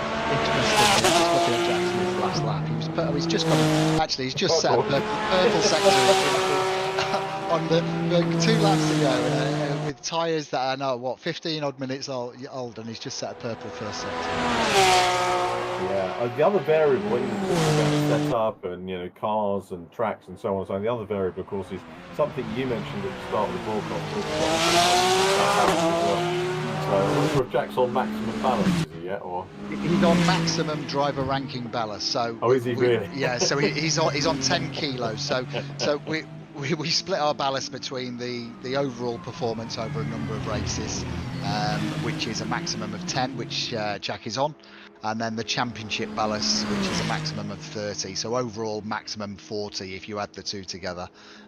So potentially Jack's going to be in the lead of the championship. So he will be on 40 kilos of ballast in the next race. It's going to be a big ask. I get the impression. John Jones has a moment, and did actually that was a really good comeback onto track there. Waited for the other car to go through and rejoined safely. Really, really good from Jack. Top mark there to ride with Oliver Gibson. Taking him on we've got the gap down again from Lee Piercy here. So, like his brother, finding some good pace in the closing stages of this race. Yeah, he was 0.2 quicker than Lee on the last lap. So, it is. What we got left now? We've got a minute and 49 left. We're going to get another 2 laps. This lap and 1 after as well. So we could have a grandstand finish here, and if we have a change, then of course the only change that looks possible at the moment is the one that will put the podium order in the same way it's been through meetings so far. 4th position, Thomas Potter, 5th, Chris Blakey, but Oliver Gibson still trying to hunt down Lee Piercy. And I think all of our drivers have put on a really good show today for our opening race of the campaign. It is getting closer, but whether, as we've seen, it will be enough to effect change the second position remains to be seen. There is the aerial shot of Oliver Gibbs closing down on Lee Piercy. Thomas Potter 19 seconds down. Thomas would be reasonably happy with his fourth place at the moment. Scott Booker's just dropped to 9th, so that really has taken it out of Scott, who was looking pretty good before. It's down to 11th now. He's in the Yeah. pit. He's in the pit.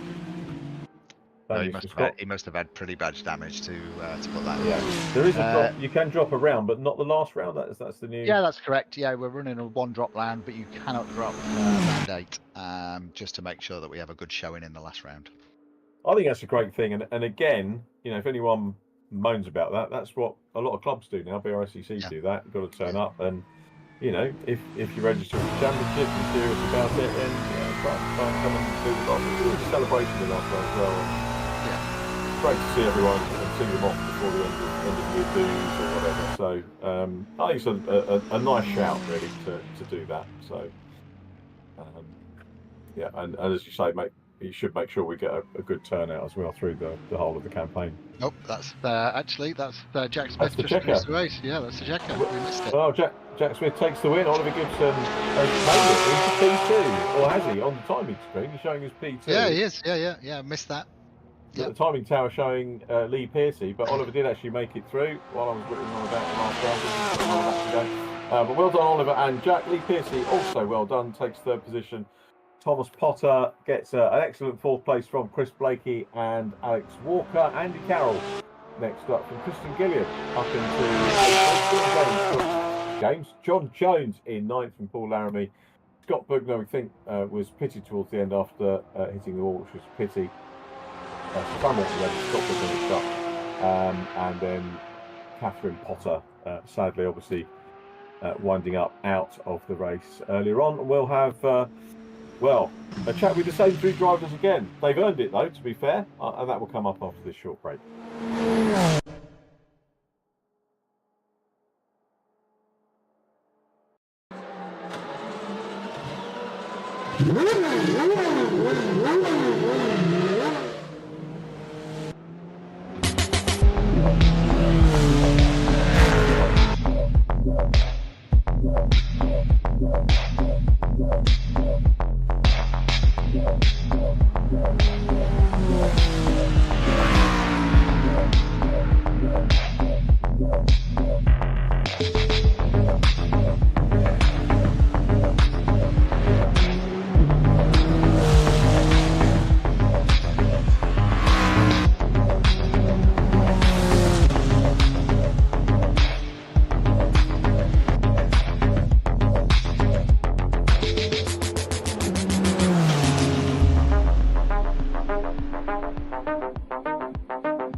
A bit annoyed about the pit entry tap, or not tap, crash is what it was. need to work on that for Brands because that's also a funny pit lane. So, but yeah, a little bit disappointed with the pit thing, but I'm happy with third.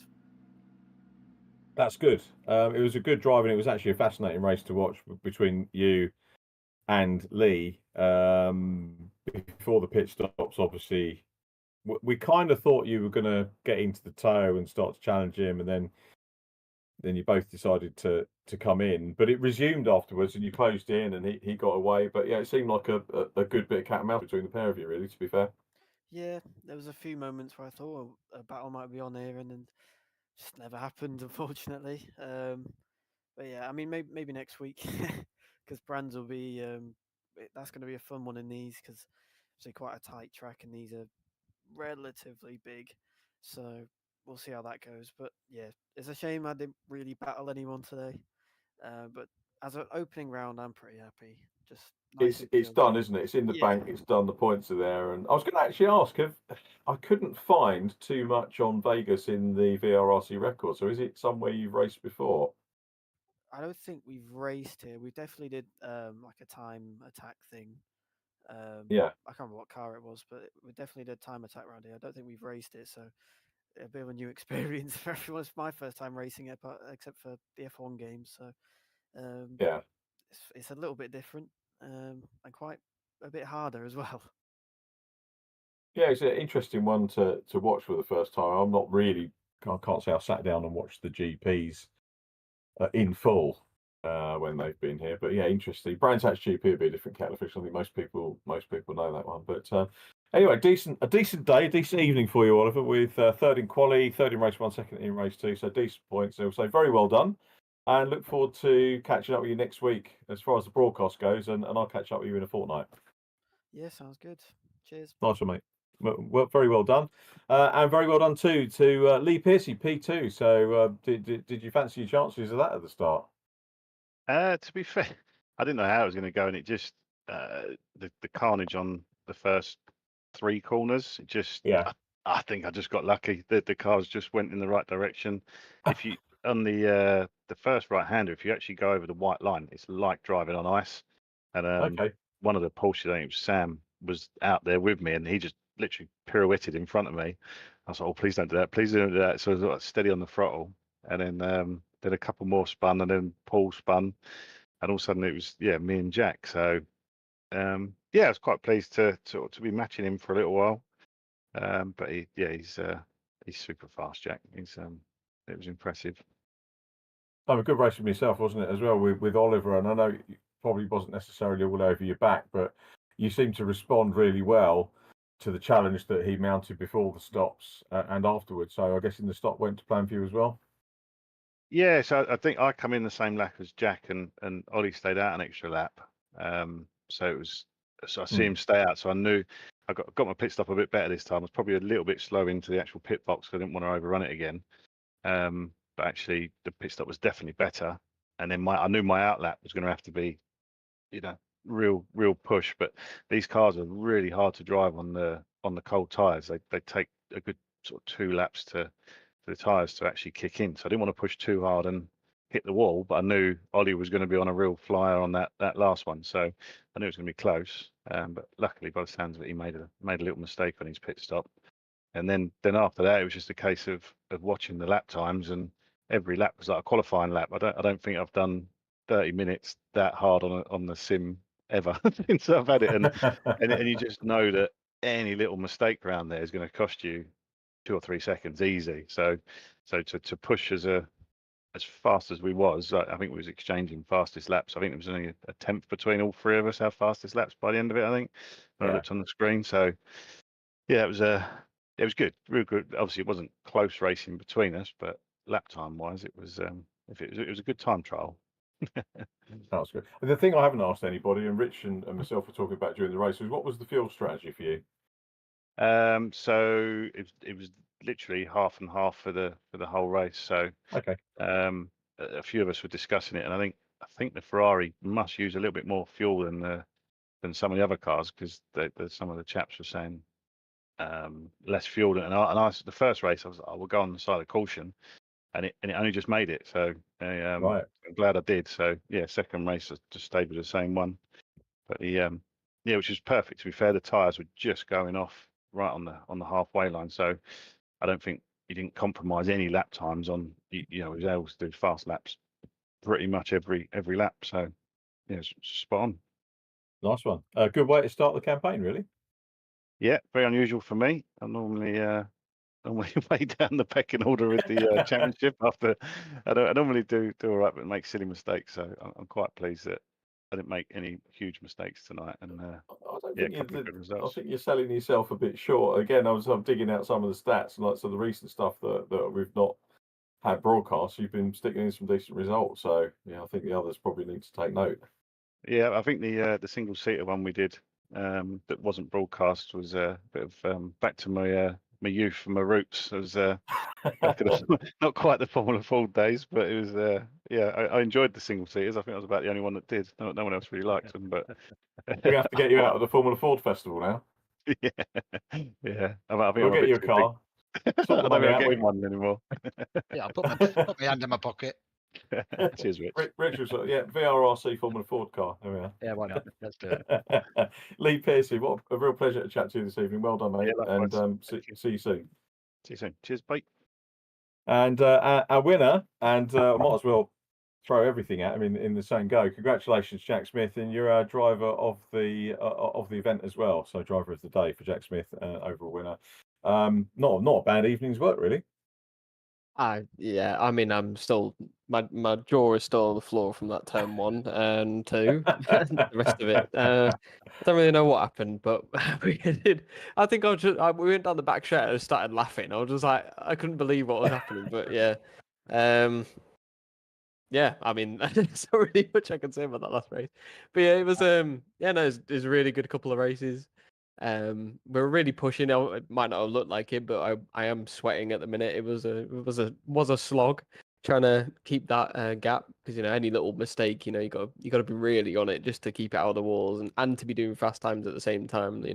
It's super tricky to be doing both at the same time. So yeah, I was keeping my eye on Lee's times. Lee's been rapid like all practice and everything. Yeah. So I put in the extra bit of work just to make sure I had him covered, but it's not. I don't have much left. I'm not going to be honest. So I'm going to be honest, even.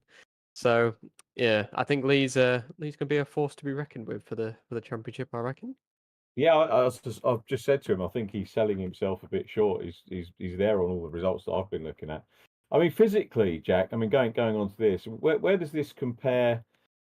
In terms of physical exertion, I know it's probably a hotter time of the year now. We had a hotter few days than you had maybe when F4 was on. But how do these cars compare physically? Is there a difference esports wise between the amount of energy you exert, say, racing, Ferrari here to a BMW E36 or the touring cars or the single seaters? Do they all differ?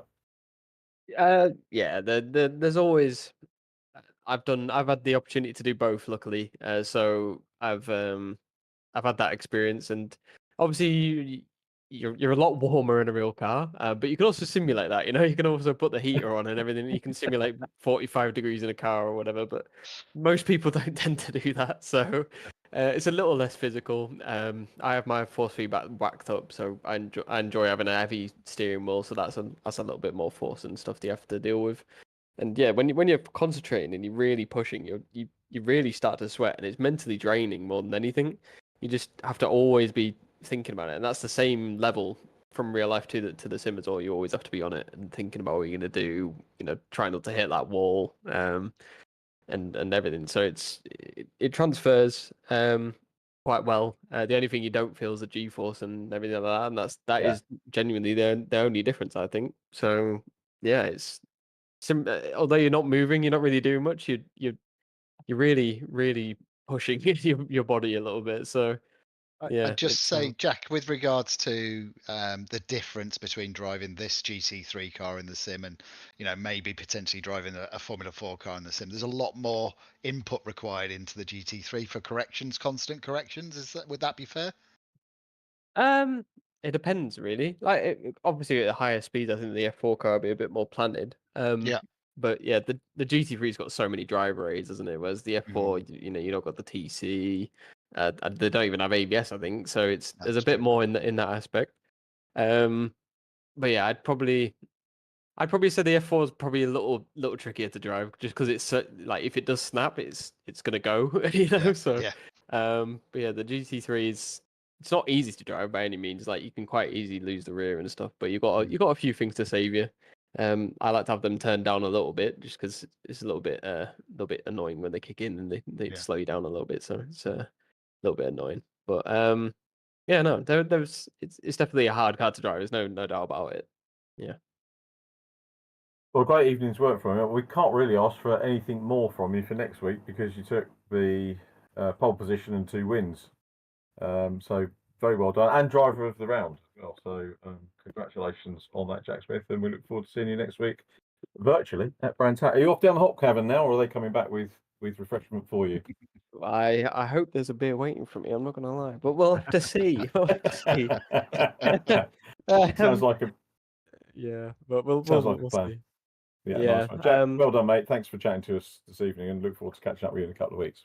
No worries, and thank you to you guys for doing the stream and the commentary and everything, and thank you to Steve as well. First time doing the broadcast, so yeah, very well done to him. I'm sure it's gonna be good. Can't wait to watch about later.